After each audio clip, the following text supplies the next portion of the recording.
আমরা জেলা ছাত্রদলের আয়োজনে আজকে লক্ষ্মীপুর সরকারি বিশ্ববিদ্যালয় কলেজ মাঠে ব্রাজিল এবং আর্জেন্টিনার এই প্রীতি ফুটবল ম্যাচ আয়োজন করার একটি কারণ সেটা হচ্ছে আসলে একটি উৎসবমুখর পরিবেশ সৃষ্টি করা, এবং আরেকটি বিষয় হচ্ছে এই ফুটবল ম্যাচের মাধ্যমে, এই খেলাধুলার মাধ্যমে আমরা একটা মেসেজ দিতে চাই যে আমরা মাদককে না বলি, পড়াশোনার পাশাপাশি ছাত্র সমাজ এবং তরুণ সমাজ খেলাধুলার দিকে মনোযোগী হবে।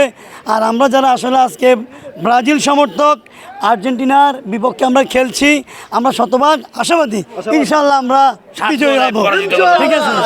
আর আরেকটি বিষয় হচ্ছে আসলে যেহেতু প্রতিযোগিতা থাকবে, তো ঠিক আছে, তারা আমাদের সাথে প্রতিযোগিতা করতে আসছে, কিন্তু খেলার মাঠে ইনশাল্লাহ আমরা তাদেরকে পরাজিত করবো ইনশাল্লাহ, ঠিক আছে। Brazil Brazil Brazil.